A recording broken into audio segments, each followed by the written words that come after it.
कि आप ताज्जुब कीजिएगा, एक आदमी की जमीन बिक रहा था तो हमसे आया, पूछा खान साहब जमीन खरीदिएगा क्या? हम कहे नहीं, हमको क्या दिक्कत है, हम दिन रात कोचिंग में रहते हैं, हम क्या करेंगे खरीद के? कहा कि सर ले लेते ठीक ठाक रहता।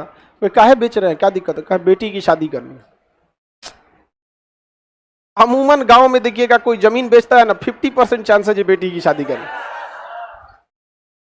ये भारत है, ये हमारी संस्कृति पर एक दाग है। हम लोग की संस्कृति ऐसे नहीं थी।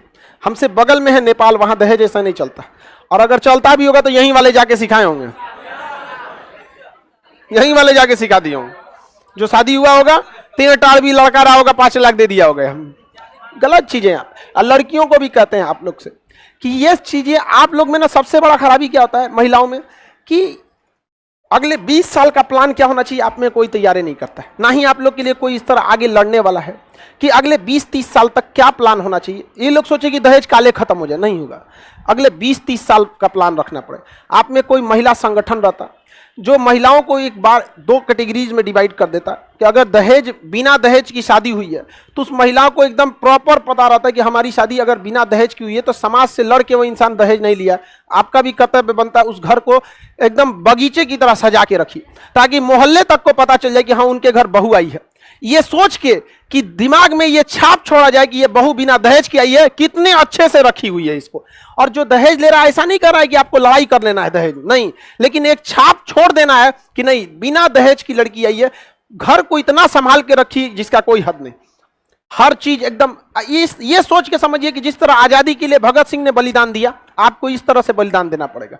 2 बात सुन के भी रहना पड़ेगा, ताकि 10 साल 20 साल बाद समाज में ये छाप छूट जाए कि बिना दहेज की शादी पे बहू अच्छी मिलती है। फिर देखिए लोग खुद से त्याग देंगे। लेकिन ये लड़ने कोई तो चाहिए होगा ना इसको बताने के लिए। हम सोचते हैं कभी कोई तो महिला आए, जब लास्टली देखेंगे नहीं आता है तो फिर हम खुद ही आएंगे। आ गया, क्योंकि एक बिहारी ने कहा था भगवान के भरोसे मत बैठो, क्या पता भगवान तुम्हारे भरोसे बैठा। अभी बहुत सारी लड़ाइयां लड़नी है, उसमें एक ये भी लड़ाई है, और इस जीवन में हम इसको खत्म करके भी जाएंगे। यहाँ पर बस थोड़ा सा समय लगेगा यहाँ पर। और महिला अजीब टाइप, ये चीज हमेशा याद रखिएगा, दहेज खत्म आप लोग के हाथ में।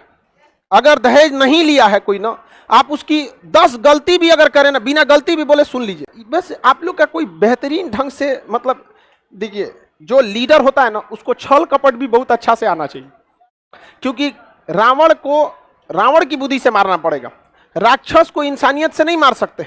तो दहेज प्रथा एक राक्षस है, उसको मारने के लिए आपके पास कई तरह की बुद्धि होनी चाहिए। तत्काल क्या स्टेप लेना है, लॉन्ग टाइम में क्या स्टेप लेना है। लेकिन महिलाओं के लिए हम देखते ही नहीं है कोई बात का, इस टाइप का कोई बात नहीं होती है महिलाओं के लिए। दहेज प्रथा का, और लड़का लोग को भी कहते हैं दहेज प्रथा आप लोग अपने मम्मी पापा को मना कीजिएगा। माँ बाप ही मांगता है दहेज। हाँ, बहन का, अबे गधा कहीं का, बहन का देना पड़ता है तो कमाओ उतना। हमारी बहन, हमारी खुद की बहन नहीं है, लेकिन हाँ इतना जरूर था कि अगर हम रहते तो ऐसा नहीं है कि हमको बहन को देना है तो दहेज ले लेंगे। इसका मतलब क्या चीज, कोई दूसरा गलत काम कर रहा है तो हम भी कर दें। लड़िए, आपको कहीं नहीं मिलेगा। समझ में आ गया कि नहीं? अच्छी बात है, वहां पे सबको जागरूक होना चाहिए। आप समझ में आ गया कि नहीं? हमारे घर वाले तनी मांग के देख ले 1 रुपया, हम कह देंगे वही में खा लीजिए लोग, हमरा से मत मांगिएगा दोबारा। स्पष्ट, हमारे घर वाले अगर हमारी शादी करते हैं और दहेज मांगते हैं तो हम कहते हैं वही पैसों से जिंदगी बिता लीजिएगा, फिर हमसे मत मांगिएगा, बेच दिए हमको आप। समझ में आ गया कि नहीं आ गया?